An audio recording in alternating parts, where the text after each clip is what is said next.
sebelum kita mulai, pencet dulu tombol subscribe dan loncengnya. Kemudian jangan lupa juga like, kemudian kalian share sebanyak-banyaknya biar manfaat ilmu yang kita pelajari. Assalamualaikum warahmatullahi wabarakatuh. Ketemu lagi dengan saya Mr. Bams. Selamat jam segini. Oke, kali ini kita akan belajar tentang listrik dinamis ya. Jadi listrik dinamis ini bisa kalian pelajari di fisika kelas 12 ya. Jadi jangan lupa dulu kalian juga pernah belajar listrik dinamis sebetulnya. Di kelas 9 tepatnya ya. Jadi di kelas 9 itu kalian mempelajari partikel bermuatan. Jadi partikel bermuatan dulu itu dibagi menjadi 3, gitu ya.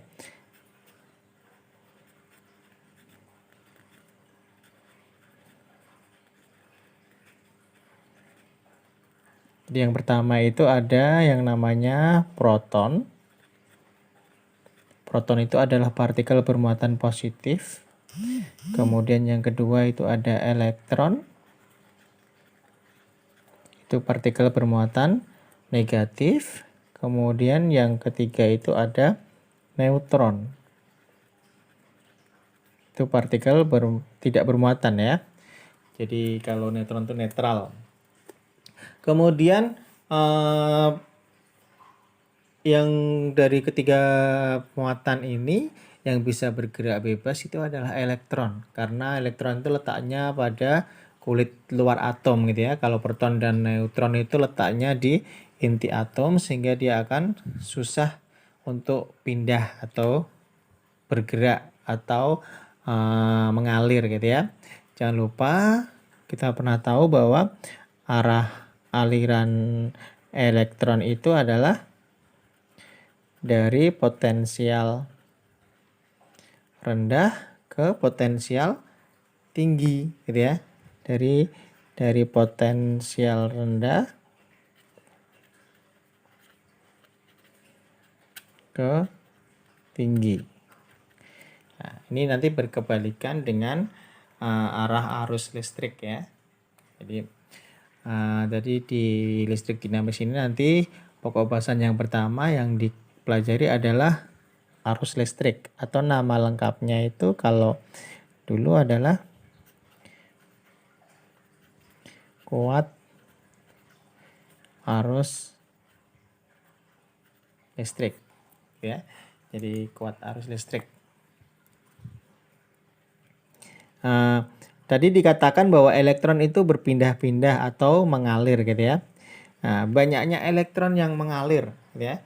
Banyaknya elektron yang mengalir pada suatu penghantar tiap satuan waktu itu dikatakan sebagai kuat arus listrik gitu ya.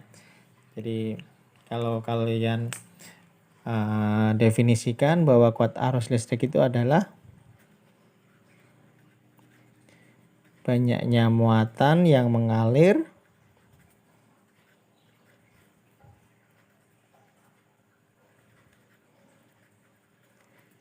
tiap satuan waktu.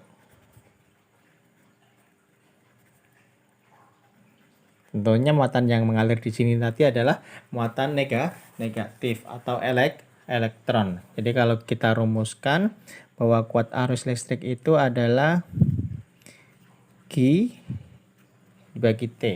Jadi I kuat arus listrik itu adalah muatan yang mengalir tiap satuan waktu. Secara matematis bisa dituliskan seperti ini, di mana I itu adalah kuat arus listrik.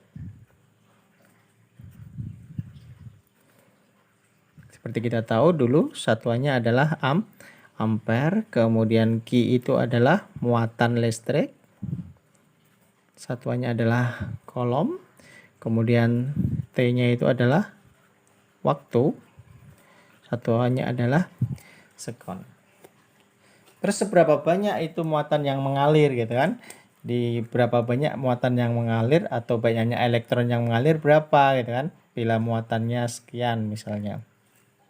Jadi bisa ditentukan juga banyak elektron yang mengalir.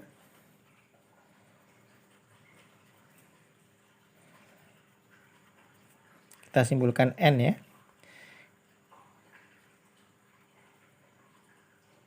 Oke, itu bisa kita hitung bahwa N itu adalah Q dibagi E.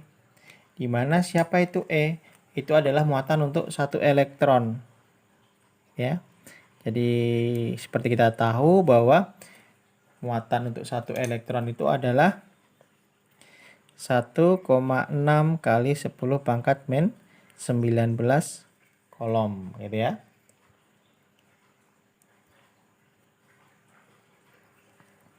Oke, bisa kita perhatikan contoh berikut ini.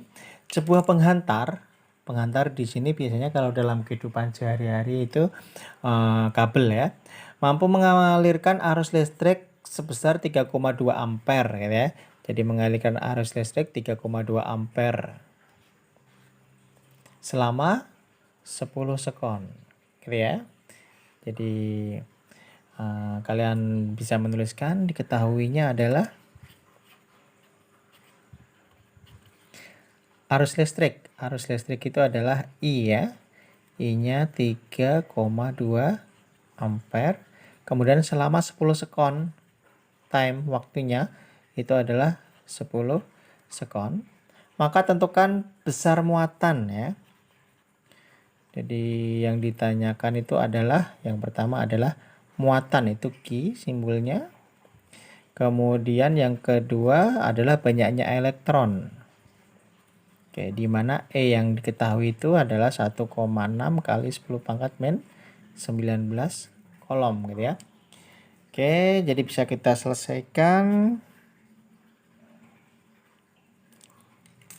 Jadi yang pertama adalah Q-nya. Jadi I adalah Q per T ya. Jadi adalah Q per T. I-nya tadi adalah 3,2 sama dengan Q dibagi 10. Sehingga muatannya adalah 3,2 kali 10, 32 kolom. Oke, begitu. Kemudian untuk banyaknya elektron bisa kita hitung dari N sama dengan Q dibagi E. Gitu ya. Q-nya 32, E-nya adalah 1,6 kali 10 pangkat min 19 gitu ya. Jadi bisa kita tentukan di sini. 32 dibagi 1,6 itu adalah 20 ya. Jadi 20 kali 10 pangkat min 19 naik jadi 19 gitu ya. Atau dengan kata lain 2 kali 10 pangkat 20 elektron. Ya. Jadi 2 kali 10 pangkat 20 elektron yang mengalir gitu ya. Oke, berikutnya adalah hambatan suatu penghantar. Hambatan kabel ya, dari kabel listriknya. Jadi kalau kita punya misalnya kabelnya ini. Oke, ini panjangnya sekian. Ya, ini panjangnya L. Ini adalah luas penampangnya. Oke, maka hambatan suatu penghantar ini bisa dirumuskan sebagai R sama dengan Rho kali L dibagi A, di mana R itu adalah hambatan yang satuannya adalah ohm, kemudian Rho itu hambatan jenis, satuannya ohm meter ya. Hambatan jenis ini bergantung pada bahan yang digunakan dari kawat penghantar tersebut. Misalnya tembaga dengan emas, dengan kuningan itu nanti Rho-nya akan berbeda-beda. Kemudian L-nya itu adalah panjang kawat penghantar dalam meter di sini ya. Kemudian kalau luas penampang itu A, itu adalah tebalnya kawat tersebut, besar kecilnya kawat tersebut ya. Oke, terus kemudian nanti dalam soal itu biasanya ada 3 tipe soal hambatan penghantar ini. Yang pertama soal tidak hitungan atau nanti ada soal hitungan sendiri gitu ya. Yang tidak hitungan itu biasanya tipe pertama itu menanyakan faktor-faktor yang mempengaruhi besarnya hambatan suatu kawat penghantar. Jadi berdasarkan rumus tersebut, maka bisa kita lihat bahwa faktor-faktor yang mempengaruhi hambatan suatu kawat penghantar ada 3. Yang pertama adalah hambatan jenis, kemudian panjang kawat, kemudian luas penampang gitu ya. Itu tipe pertama. Untuk tipe kedua itu biasanya menanyakan hubungan antara faktor-faktor tersebut terhadap R-nya gitu ya, terhadap hambatannya. Misalnya, perhatikan ungkapan-ungkapan berikut ini ya. Jadi, misalnya mencari ungkapan yang benar. Misalnya A, bahwa hambatan suatu kawat penghantar sebanding dengan hambatan jenisnya. Oke, itu betul ya. Atau misalnya ungkapan lain. Hambatan suatu kawat penghantar bergantung pada bahan yang digunakan, bahan kawatnya. Itu juga betul. Ungkapan yang salah misalnya begini. Hambatan suatu kawat penghantar itu berbanding terbalik dengan panjang kawatnya. Itu salah karena di rumus tersebut hambatan kawat penghantar itu berbanding lurus dengan panjang. Yang berbanding terbalik itu adalah luas penampang. Jadi itu tipe yang kedua. Untuk tipe ketiga biasanya soal hitungan gitu ya. Untuk soal hitungan bisa kita lihat contoh berikut ini. Suatu kawat penghantar yang panjangnya adalah L, itu L1-nya ya, L, memiliki hambatan 10 ohm, itu R1 ya. Kemudian kawat lain yang memiliki bahan dan ukuran penampang sama. Itu berarti nanti bahan sama berarti ρ 1 sama dengan ρ 2. Kita misalkan ρ gitu ya. Kemudian ukuran penampangnya juga sama, berarti A1 sama dengan A2. Kita misalkan A. Maka berapakah hambatan suatu kawat penghantar tersebut, kawat yang lain ya, dengan ukuran dan bahan sama tadi, bila panjangnya itu 2L gitu ya. Jadi kita bandingkan saja rumusnya R1 dibanding R2 sama dengan ρ 1 dikali L1 dibagi A1 sama dengan dibagi ρ 2 dikali L2 dibagi A2. Oke, karena ρ-nya sama, ρ 1 dan ρ 2 bisa kita coret ya. Kemudian A-nya juga sama, juga bisa kita hilangkan. Tinggal L1 dibagi L2 atau dibanding L2 gitu ya. L1-nya adalah L, L2-nya adalah 2L. Sehingga kalau kita kali silang gitu ya, L-nya hilang ya. Kita kali silang nanti tinggal R2, hambatan untuk kawat yang panjangnya 2L tadi itu ketemu 10 kali 2 atau 20 ohm gitu ya. Ini salah satu contoh soal hitungan yang paling sering muncul gitu ya. Di samping nanti menghitung diketahui ρ, kemudian L diketahui A, tinggal ngitung R-nya berapa gitu ya. Oke, kali ini kita akan mencoba membahas tentang hukum Ohm ya. Jadi menurut hukum Ohm, apabila ada rangkaian tertutup seperti ini, rangkaian hambatan beda potensial, nanti akan timbul arus listrik ya. Jadi apabila hambatan ini dihubungkan dengan sebuah sumber tegangan, akan timbul arus listrik, di mana besarnya arus listrik itu menurut hukum Ohm itu sebanding dengan beda potensialnya. Jadi kalau misalnya kita gunakan satu batu baterai dengan dua batu baterai, tentunya nanti arus listrik yang dihasilkan akan lebih besar yang dua batu baterai gitu ya. Jadi menurut hukum Ohm secara matematis bisa dituliskan bahwa arus listrik itu sebanding dengan beda potensialnya ya.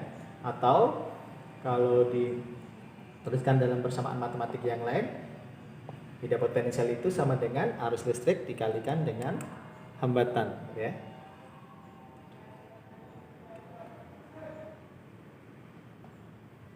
Di mana V itu adalah beda potensial. Oke, satuannya adalah volt ya. Kemudian I itu adalah arus listrik, kuat arus listrik ya. Satuannya dalam ampere. Kemudian R-nya itu adalah hambatan. Hambatan itu satuannya adalah ohm gitu ya. Nah, berikut ini ada rangkaian hambatan. Jadi pada hukum Ohm itu tentunya nanti resistornya atau hambatannya itu tidak hanya cuma satu ya. Jadi bisa lebih dari satu. Nah, lebih dari satu itu ada dua jenis rangkaian nanti ya. Jadi bisa dirangkai, yang pertama itu adalah tipe seri. Oke, seri itu lurus tanpa cabang gitu ya. Jadi kalau kita gambar bisa seperti ini. Ini ada R1, ini ada R2, ini ada R3 ya. Ini hambatan 1, hambatan kedua, hambatan ketiga. Nah, apa yang perlu kita pahami dari rangkaian seri hambatan ini atau rangkaian seri resistor ini? Yang pertama adalah menentukan R totalnya ya, hambatan total atau hambatan pengganti. Hambatan total untuk rangkaian seri itu tinggal di jumlah saja ya. R seri adalah R1 ditambah R2 ditambah R3. Jadi sederhana, hanya dijumlah saja nanti nilai R totalnya. Oke. Kemudian kalau untuk R yang identik ya, identik itu sama ya. Jadi untuk R identik sama gitu ya. Jadi R serinya itu bisa dihitung langsung dari R ya. R dikalikan dengan N. Jadi itu misalnya ada berapa hambatan? Dari gambar itu ada 3 hambatan, berarti nanti tinggal dikalikan 3 saja gitu ya. Jadi misalnya 2 ohm, 2 ohm, 2 ohm nilainya. Jadi tinggal 2 kali 3. Itu kalau untuk rangkaian seri yang R-nya identik gitu ya. Kemudian nilai arusnya bagaimana gitu ya.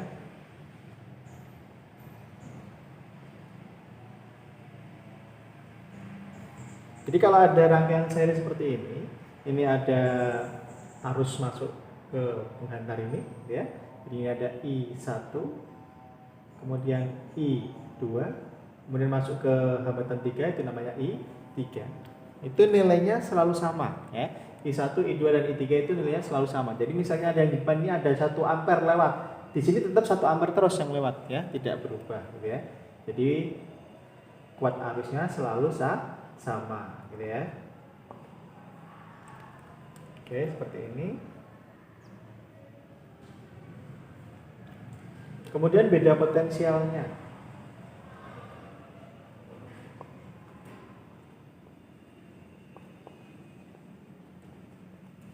Beda potensialnya, jadi ketika ada I ketemu dengan R gitu ya, arus ketemu dengan hambatan, maka akan timbul beda potensial ya. Tadi rumusnya adalah V sama dengan I kali R ya. Jadi V sama dengan I kali R. Nanti ketemu I2 ketemu R2 juga ketemu V2.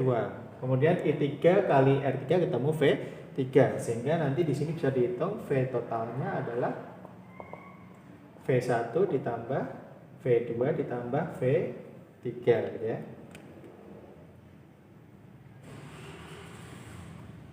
Oke, ini untuk ciri khas dari rangkaian seri.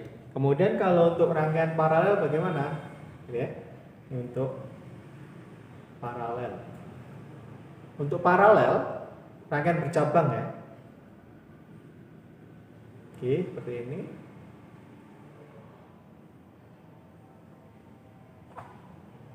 Oke, ini ada R1, ini ada R2, ini ada R3 gitu ya. Untuk hambatan totalnya bagaimana gitu ya? Jadi hambatan totalnya beda dengan yang seri. Kalau yang paralel itu nanti dia ini diseper ya. Seper R paralel sama dengan seper R1 ditambah seper R2 ditambah seper R3 ya.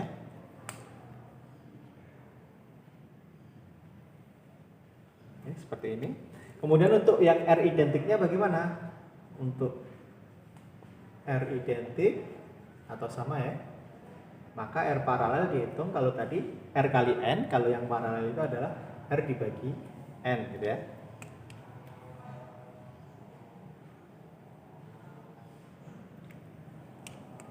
Terus kuat arusnya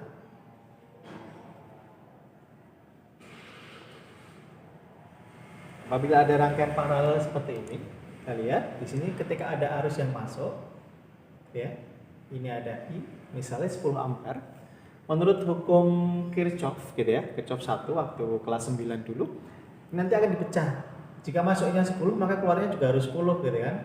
Jadi masuk ke percabangan ini 10 ampere, maka keluarnya juga harus 10 ampere. Ini dipecah menjadi I1, ini I2, ini I3. Misalnya yang ke atas itu 2 ampere gitu ya. Totalnya tadi kan 10 masuk. Ini 2 ampere, misalnya yang ke tengah itu adalah 3 ampere, 2 dan 3 itu sudah 5, sudah bisa dipastikan kalau I3 itu besarnya 5 ampere karena totalnya harus 10 ampere gitu ya. Sehingga menurut hukum Kirchhoff ini pada rangkaian paralel bahwa I totalnya itu adalah I1 ditambah I2 ditambah I3 gitu ya.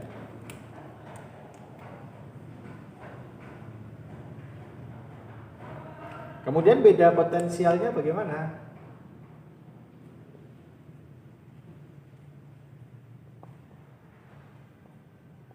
Untuk beda potensialnya, ciri khas dari rangkaian paralel itu tiap-tiap cabang ini beda potensialnya selalu sama, gitu ya. Jadi bahwa V1 itu sama dengan V2 sama dengan V3. Itu ciri khas dari rangkaian paralel, gitu ya. Contoh aplikasi dari rangkaian seri dan paralel tadi. Jadi ini ada sebuah rangkaian listrik tertutup tentunya, kemudian terdiri dari 4 hambatan, R1, R2, R3, dan R4.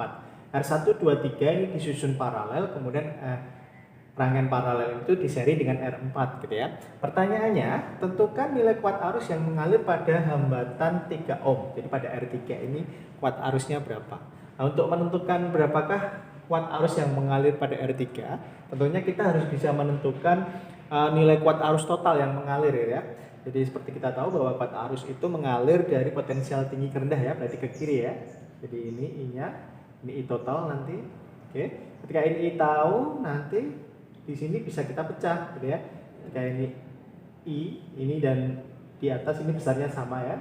Jadi akan kita pecah menjadi I1, ini adalah I2, ini adalah I3, gitu ya. Jadi seperti kita tahu, kita kerjakan dulu menghitung supaya ketemu I total, maka harus ketemu R totalnya dulu. Nah, kita lihat yang rangkaian paralel dulu. Jadi pada rangkaian paralel itu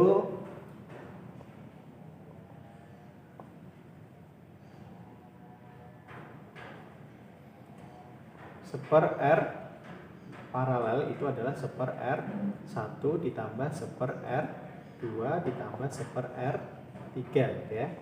Dimana ini seper R1 nya itu 2 ohm ditambah dengan seper 6 ditambah dengan seper 3. Ini kita samakan penyebutnya, ya. Jadi ini bisa kalikan 6, ya. Dan sama, ini 2 kali 3 tambah satunya tetap karena dia tidak dirubah, 3 supaya jadi 6 kalikan 2. Maka di sini 1 kali 2. Oke, seperti ini, ya. Oke. Nah, jadi 6 per 6, ya. Jadi 6 ini untuk penyebutnya. Ingat, hati-hati. Jadi ini masih seper R. Kita butuhnya RP. Jadi kalau RP harus dibalik, ya. Jadi 6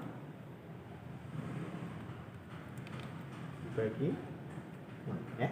Ini kebetulan angkanya pas, maka biar nggak bingung, nanti kasih warna yang berbeda. Misalnya ini mula-mulanya 2/3, maka RP-nya adalah 3/2, begitu saja, gitu ya. Itu R paralelnya. Kemudian R paralel ini diseri dengan R4, gitu ya. Pada rangkaian serinya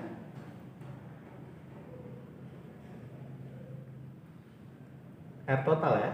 R totalnya adalah R paralel ditambah dengan R seri. R paralelnya adalah 1 ohm, ya, ini, ya. 1 ohm. 1 ditambah dengan 2. Oke, ini adalah 3 ohm. Ya, jadi R totalnya adalah 3 ohm. Ya, bisa kita hitung untuk I totalnya. I totalnya itu adalah V dibagi R total, gitu ya. V-nya berapa nih? V-nya 6. Oke, dibagi dengan R totalnya adalah 3. 2 ampere. Nah, karena permasalahannya kita hanya menentukan untuk hambatan pada 3 ohm saja. Arus yang mengalir pada hambatan 3 ohm. Oke. I3, ya, berarti, ya. Jadi untuk bisa menentukan ini sebetulnya simpel sekali. Jadi tadi kan dipecah. Ini ada masuk 2 ampere. Jadi ini ketemu tadi 2 ampere. Ini berarti juga sama 2 ampere. Nah, ini dipecah menjadi 3. Nah, yang ke atas itu berapa bagian? Yang ke tengah berapa bagian? Yang ke bawah itu berapa bagian? Cara paling mudah itu adalah dengan KPK, ya. Jadi 263. Perkalian yang sama nanti menghasilkan angka 6, gitu ya. Jadi kita kalikan saja. Di sini kali supaya jadi 6 kali 3. Ini supaya jadi 6 kali 1. Yang bawah supaya jadi 6 kali 2. Terus kemudian bagaimana? Nah, kita total. 3, 1, 2. 3 tambah 1 tambah 2. Itu hasilnya adalah 6, ya. Oke, ini juga 6. Ini juga 6. Terus kemudian pada I3 itu artinya I yang masuk ke jalur ini itu hanya 2/6 bagian dari I total gitu ya. Jadi bisa kita tuliskan di sini bahwa I3 itu adalah 2/6 bagian dari I total ya. Jadi bisa kita masukkan di sini, kalikan tadi I totalnya 2 ampere ya. Jadi ini adalah bisa kita sederhanakan ya. Jadi ini 2-nya hilang, jadi 2/3. Oke, jadi 3 ini ya, 23 ampere. Oke, itu untuk menentukan arus pada salah satu percabangan. Nanti untuk I1 dan I2 juga bisa kalian hitung sendiri, 3/6 bagian dari I total gitu ya. Oke, selanjutnya ada hukum Kirchhoff ya. Hukum Kirchhoff pertama itu menjelaskan bahwa sigma I masuk, kuat arus yang masuk ke suatu titik itu jumlahnya selalu sama dengan I yang keluar dari titik tersebut gitu ya. Jadi ini dulu kalau di SMP sudah dipelajari ya. Misalnya ada I yang masuk itu 8 ampere. Di ke atas itu 2 ampere. Kalau ke tengah ini ada 1 ampere, 2 dengan 1 itu sudah 3 ampere. Kalau masuknya 8, maka keluarnya juga harus 8 gitu ya. Jadi otomatis yang 4 itu sudah bisa dipastikan 2 1 supaya 8, maka ini pasti 5 ampere. Jadi sederhana sekali kalau hukum Kirchhoff pertama ini. Kalau untuk yang kedua memang dipelajari di SMA dan MA ya. Jadi menurut hukum Kirchhoff kedua, pada suatu rangkaian yang sigma E-nya lebih dari 1 atau baterainya lebih dari 1, kemudian hambatannya juga bisa lebih dari 1, itu berlaku hukum Kirchhoff kedua. Di mana sigma E ditambah sigma I kali R sama dengan 0 ya. Di mana nanti E-nya itu ada perjanjian tanda di sini yang harus ditaati ya. Jadi ada perjanjian tanda yang harus ditaati bahwa nilai mereka ini bisa kadang plus, kadang min. Jadi E-nya itu bisa positif ketika, jadi perjalanan kalian menghitungnya itu ketemu dengan kutub positif ya.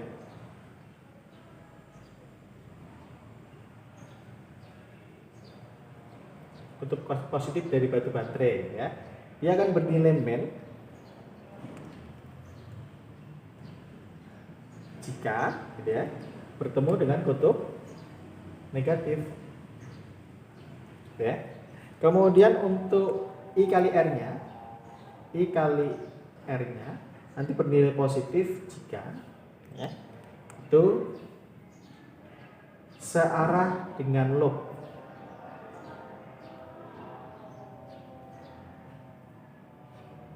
Loop itu arah perputaran arus ya. Kemudian I kali R-nya itu bisa bernilai negatif jika melawan ya, gerakannya itu, gerakan kita, perhitungan kita itu melawan loop. Nah, ini nanti akan dijelaskan dalam perhitungan soal ya. Ini ada aplikasi dari hukum Kirchhoff 1 dan 2. Jadi ini kalau di SMP belum pernah ya. Di SMP dan MTS itu belum pernah. Biasanya hanya 1 loop kalau di SMP dan MTS itu. Jadi kita lihat ada 2 loop seperti ini rangkaiannya. Ini ada 2 batu baterai, kemudian kawat penghantarnya ini masing-masing ada 3 kawat ya. Jadi E1-nya ada, ini R1, R kecil itu hambatan dalam dari batu baterai. Kemudian ada hambatan. Oke. Pertanyaannya, tentukan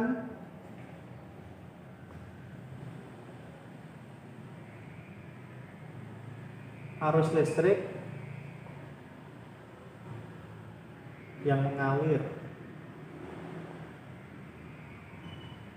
pada tiap kawat. Oke. Pada kawat kiri itu ada arus, ini kita simpulkan I1 boleh. Oke. Karena ini dari kutub positif ya. Oke, ke atas. Kemudian yang I2 dari baterainya ini, oke, muncul I2. Kemudian menurut hukum Kirchhoff pertama tadi, ada I1 dan I2 masuk ke titik ini, maka nanti akan keluar. Kawat bawah ini kita simpulkan I3.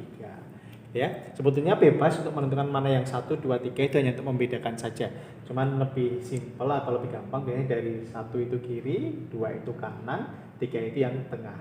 Kemudian yang perlu kita perhatikan bahwa yang perlu kita pahami bahwa I1 itu hanya bertugas di kawat sebelah kiri saja. Ya, hanya bertugas di kawat sebelah kiri saja lewatnya. Kemudian I2 hanya sebelah kanan ini kawatnya. Kemudian yang lewat di I3, yang di tengah ini hanya I3, gitu ya. Itu yang perlu kita pahami. Oke, untuk mengerjakan soal ini digabung antara hukum Kirchhoff 1 dan 2 ya. Jadi menurut hukum Kirchhoff 1 dan 2 itu ini yang pertama ya. I1 ditambah I2 sama dengan I3. Ya, ini persamaan pertama. Oke, kita simpan sebagai persamaan pertama. Kemudian kita lihat lob. Nah, lobnya ada 2 di sini. Oke,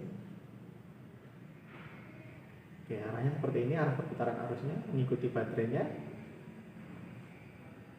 Ini lob 1, ini. Oke, arah baterainya seperti ini, ke atas arusnya. Ini lob 2. Ya. Menurut lob 1, oke, ini pakai hukum Kirchhoff kedua ya. Sigma E GGL ya, ditambah sigma I kali R itu sama dengan 0 ya. Ini kita bebas sebetulnya mau berangkat dari mana saja bebas, dari pojok bawah, atas, kanan, kiri. Tapi lihat lob 1 itu ini. Jadi ini ditutup. Jadi hanya lob 1 itu sebelah kiri saja gitu ya. Kemudian kita lihat, kita berangkat misalnya mulai dari sini. Oke. Kita jalan sesuai dengan arah lob. Setiap nabrak R nanti kalikan dengan I. I siapa yang lewat situ? Setiap nabrak R kalikan dengan I. Setiap nabrak baterai, lihat baterainya itu yang kalian tabrak itu kutub negatif atau positif. Kalau kutub negatif nanti berarti GGL-nya ditulis negatif. Kalau yang ditabrak kutub positif maka ditulis positif. Prinsipnya seperti itu. Oke, kita mulai dari pojok kiri atas ya. Kita tabrak R1, yang nabrak I1, maka positif karena kita berjalannya searah dengan loop gitu ya. I1 kali R1. Oke, jalan lagi ke bawah nabrak R3. Yang nabrak siapa? I3 tentunya ya.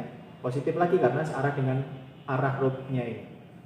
I3 kali R3. Jalan lagi tabrak hambatan dalam. Kalikan I1 yang lewat sini ya. Jadi kawat kiri ini I1. I1 kali R1.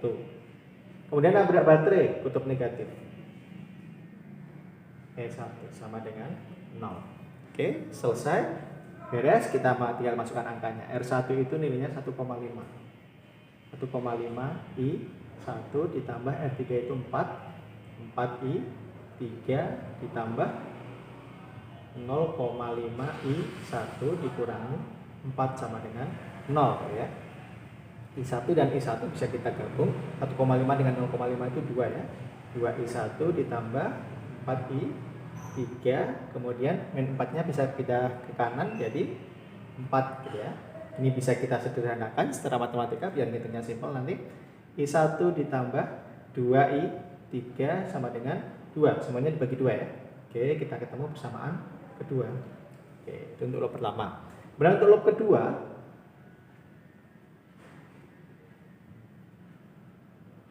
dengan cara yang sama, sigma PGL ditambah sigma I kali R sama dengan 0.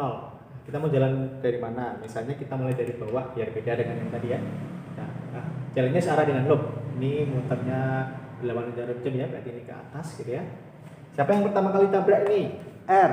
Siapa yang nabrak? I2. Maka kita tulis I2 kali R2. Yang kita tabrak kutub negatif. Oke, ketemu dengan R2. I2 kali R2. Kemudian belok ke bawah. I3 kali R3 sama dengan 0. Udah ya, sampai nggak ada lagi yang kita tabrak. Oke, selesai. Kita tinggal masukkan angkanya. R2 0,2. 0,2 kali I2 dikurangi 2 volt ditambah 2,5 R I ya. 2,5 I2 ditambah 4 I3 sama dengan 0. I2 nya bisa kita gabung ini bukan 0,2 ya, 0,5. Oke, 0,5 dengan 2,5 jadi 3 ya. 3I2 ditambah 4I3. Nah, Min 2 nya saya pindah ke kanan, jadi plus 2. Oke, ini sebetulnya sudah ketemu persamaan baru. Oke, cuman kalau untuk mencari I1 dan I2 atau I3 secara matematika ini belum bisa dikerjakan karena beda. I1 3, ini I2 dan I3, maka bisa kita substitusi ya. Ini bisa kita rubah persamaan pertama ini sebetulnya. Oke, kita rubah menjadi I2 sama dengan I3 dikurangi I1 secara matematika gitu ya. Nah, persamaan ini bisa kita masukkan sini. Ya. Jadi kita rubah biar bisa dieliminasi nanti. Ini I2-nya diganti dengan I3 dikurangi I1 ya. Ditambah 4I3 sama dengan plus ya, plusnya nggak usah tulis saja. Oke, 2 kayak gitu. Kemudian ini kita selesaikan. 3I3 dikurangi 3I1 ditambah 4I3 sama dengan 2. Oke, I3-nya kita kumpulkan ditambah 7I3 sama dengan 2. Oke, ini selesai. Sudah nggak bisa disederhanakan ya. Ini ketemu persamaan ke-4. Nah, dari situ bisa kita eliminasi ya. Dieliminasi persamaan kedua dengan ke-4 gitu ya. I1 ditambah 2I3 sama dengan 2 ya. Yang persamaan keempat min 3I1 ditambah 7I3 sama dengan 2. Oke, supaya bisa dieliminasi, ini bisa kita kalikan 3 boleh, ini kalikan 1 tetap saja. Oke, dikalikan 3 semua berarti 3I1 ditambah 6I3 sama dengan 6. Ini yang bawah tetap, min 3I1 ditambah 7I3 sama dengan 2. Oke, ini bisa kita jumlah supaya hilang I1-nya ya. Ini 13I3 sama dengan 6 tambah 2 adalah 8, maka I3 sama dengan 8 per 13 ampere gitu ya. Kemudian ini sudah ketemu 1 I3-nya ya. Oke. Ini kita bisa masukkan ke persamaan kedua tadi. I1 ditambah 2I3 sama dengan 2 ya. I1 ditambah 2 kali 8 per 13 sama dengan 2. Oke. I1-nya ketemu 2 dikurangi 2 kali 8 tadi 16 ya, 16 per 13. Oke, bisa kita samakan penyebutnya nanti. Oke, 13 ini 26 dikurangi 16 sama dengan 10 per 13 ampere ya. Kemudian untuk I2-nya ini untuk I1 ya.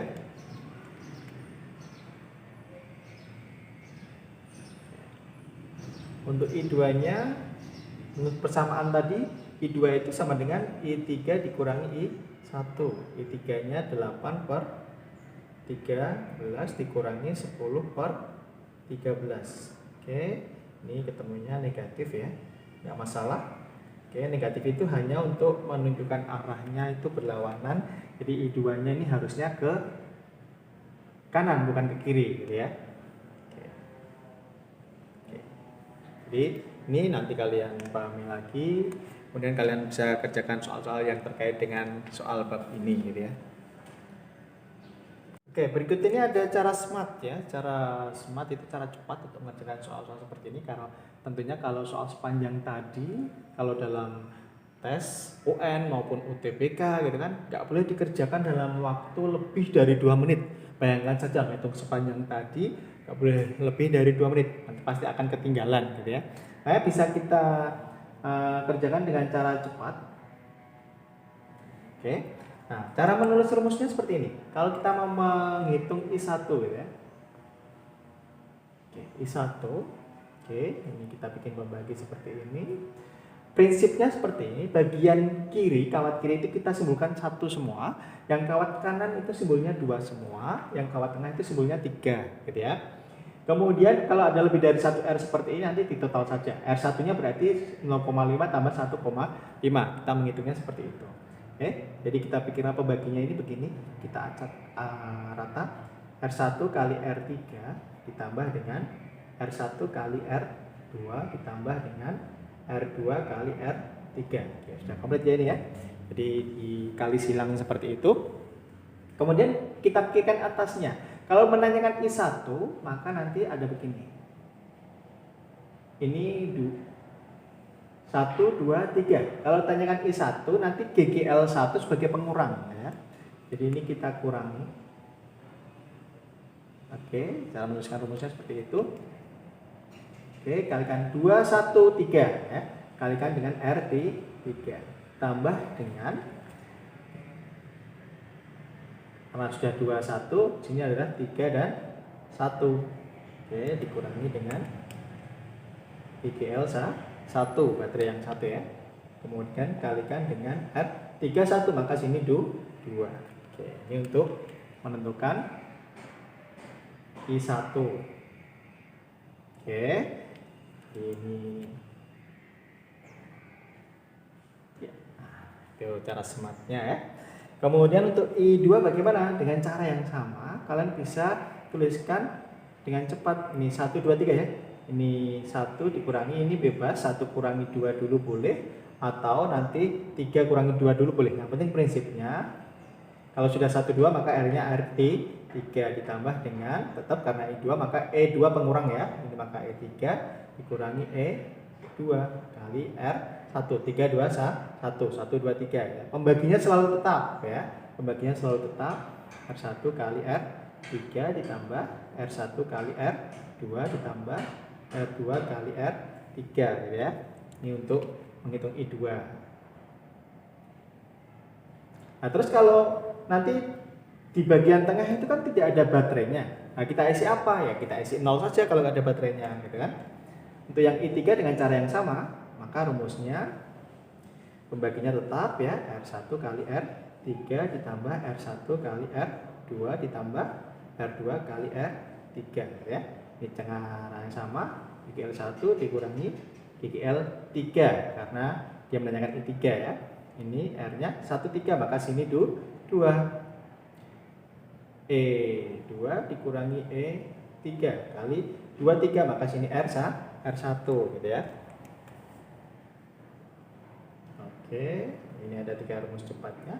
Sebenarnya nggak usah menghafalkan 3-3-nya, tapi cara membuat rumusnya tadi yang dihafalkan. Sehingga nanti kalau tanyakan 2 berarti kalian ingat. Kalau 2 berarti ini pengurangnya adalah E2 ya. Ini pengurangnya E2, hanya beda situ saja. Kalau tanyakan I3, ini pengurangnya adalah I3. Oke, GGL ketiga gitu ya. Jadi seperti ini. Nah, kita coba. Tadi yang misalnya salah satu dari tadi ya, hitungan tadi kita I3-nya tadi ketemunya adalah 8/13 ampere ya. Oke, kita coba pakai cara ini. Oke, E1-nya adalah 4. Dikurangi E3-nya nggak ada, berarti 0. R2-nya itu yang kanan ya. 2,5 dan 0,5 itu sama dengan 3. Ditambah dengan, ini pembagiannya. Ditambah dengan E2-nya itu adalah 2. Dikurangi E3-nya 0, R1-nya itu 0,5 dan 1,5, jadi 2. Oke, R1-nya tadi itu 2 kali R3 itu tengah, itu 4. Ditambah R1-nya 2, R2-nya itu 3. Ditambah dengan R2 kali R3, 3 kali 4. Oke, 4 kurangi 0, 4 kali 3 itu 12. 2 kali 2 itu 4, dibagi totalnya ini adalah 26. Oke, ini udah ketemu 16/26 alias kalau dibagi 2 jadi 8/13 ampere. Jadi nanti nggak ada 1 menit kalian udah selesai gitu ya. Oke, itu dulu, semoga bermanfaat. Sampai ketemu lagi dengan saya di pertemuan berikutnya. Sampai jumpa. Assalamualaikum.